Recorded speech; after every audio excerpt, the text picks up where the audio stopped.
Assalamualaikum warahmatullahi wabarakatuh. Perkenalkan, nama saya Ahmad Rifani. Saya mahasiswa Institut Agama Islam Darussalam Martapura. Nomor NPM saya adalah 19.11.0945. Nah, di sini saya ingin mempresentasikan hasil PowerPoint saya dan untuk memenuhi tugas dari dosen pembimbing saya. Nah, saya di sini akan menjelaskan bagaimana aturan-aturan poligami di berbagai negara Muslim. Nah, sebelum kita memasuki di negara-negara, maka kita harus perlu mengetahui apa itu poligami. Jadi, poligami secara bahasa itu berasal dari kata polos dan gamus, yaitu kata Yunani. Polos artinya banyak dan gamus artinya perkawinan. Nah, jadi dapat diartikan bahwa poligami itu adalah perkawinan yang banyak, lebih dari satu orang. Maka secara istilah dapat diartikan bahwa poligami itu merupakan perkawinan yang dilakukan oleh suami atau istri untuk mengawini beberapa lawan jenisnya atau lebih dari satu lawan jenisnya. Nah, selanjutnya kita akan ke daerah Indonesia. Yaitu Indonesia itu salah satu negara yang membolehkan aturan poligami. Jadi di Indonesia sendiri, khususnya MUI, itu membolehkan poligami dengan syarat-syarat tertentu. Di antaranya dalam pasal 5 ayat 1 dan pasal 4 ayat 2 Undang-Undang Nomor 1 Tahun 1974 tentang perkawinan, bahwa dikatakan di situ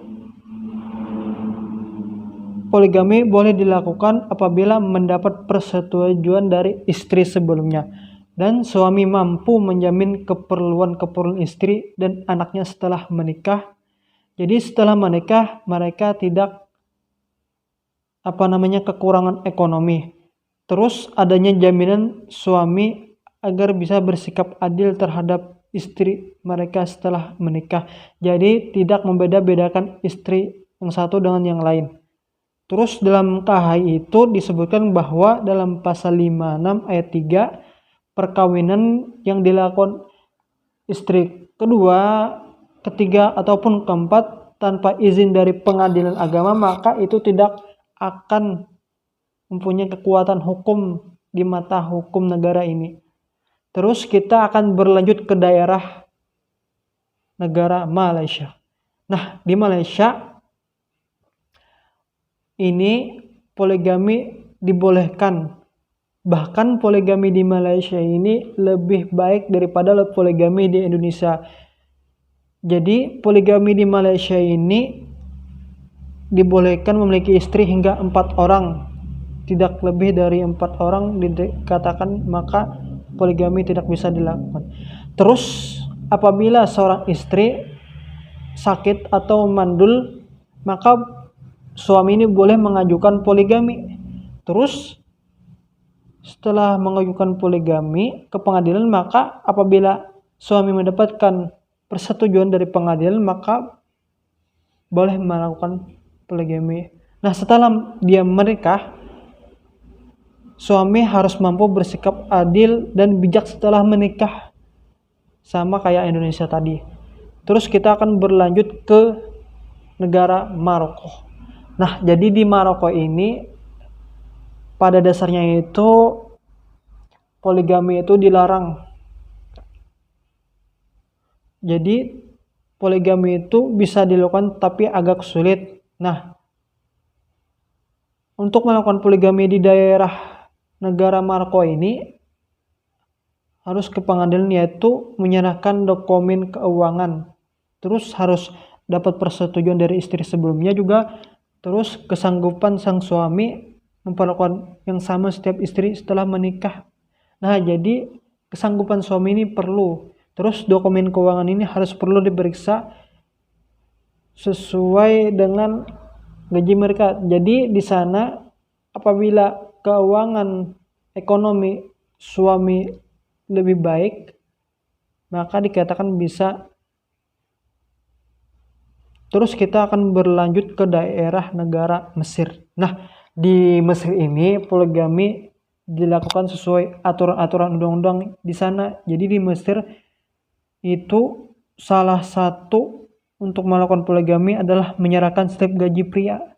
Jadi seorang pria yang ingin melakukan poligami harus menyerahkan slip gajinya. Apakah slip gaji tersebut mampu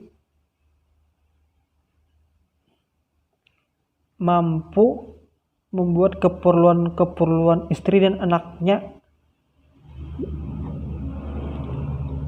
Nah, jadi apabila seorang pria mampu gajinya lebih cukup keperluan istrinya, maka bisa melakukan poligami. Terus dalam Undang-Undang Amandemen itu nomor 100 tahun 1985 dikatakan bahwa poligami bisa menjadi alasan istri mengajukan perceraian karena dalam hal ekonomi itu dalam kesulitan, maka si istri berhak mengajukan perceraian karena suami tidak mampu lagi memberi nafkah kepada istri dan keluarga anaknya. Terus dalam pengadilan itu harus memberitahukan rencana poligami suami itu kepada istri. Jadi selanjutnya kita akan berpindah tempat, yaitu di Saudi Arabia. Nah, di Arab Saudi itu, di negara ini bisa dikatakan bahwa boleh memiliki istri bahkan lebih dari 4 orang. Jadi saya pernah membaca artikel itu bahwa raja-raja Arab itu mempunyai istri lebih dari 4 orang karena dia masih memegang tradisi-tradisi di sana. Jadi istri lebih dari 4 orang itu hal yang biasa dilakukan oleh orang Saudi Arabia. Terus poligami yang dilakukan di Saudi Arabia itu secara mutlak tidak tanpa syarat atau tanpa syarat, asalkan sesuai dengan aturan hukum Islam, maka boleh saja melakukan poligami. Jadi aturan yang dipakai oleh Saudi Arabia ini sesuai dengan aturan hukum Islam. Nah, bersikap adil dan mampu memberikan keperluan kepada istri dan anak setelah menikah. Nah, jadi salah satunya yaitu bersikap adil dan mampu memberikan keperluan menafkahi istri, anaknya. Nah, jadi di sini saya membaca artikel bahwa utama poligami itu, yang pertama yang saya dapat dari artikel atau referensi, itu sudah harus sukses dalam membina rumah tangga yang pertama. Jadi kalau sukses rumah tangga yang pertama, maka boleh melakukan poligami. Sebaliknya, apabila rumah tangga yang pertama aja rusak, maka tidak bisa melakukan poligami. Yang ada akan hancur poligami tersebut. Terus yang kedua itu memiliki fisik yang prima, yang kuat, yang sehat. Jadi yang peot, yang lemah, yang lemus tidak bisa melakukan poligami. Terus yang ketiga itu mempunyai harta yang cukup. Jadi yang kismin atau yang tidak berduit itu maka tidak bisa melakukan poligami.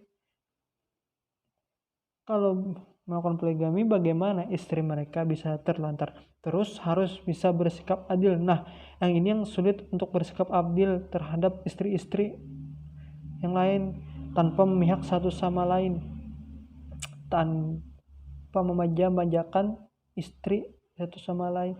Harus sama, tidak kurang tidak lebih. Terus tidak terburu-buru dalam mengambil keputusan untuk berpoligami.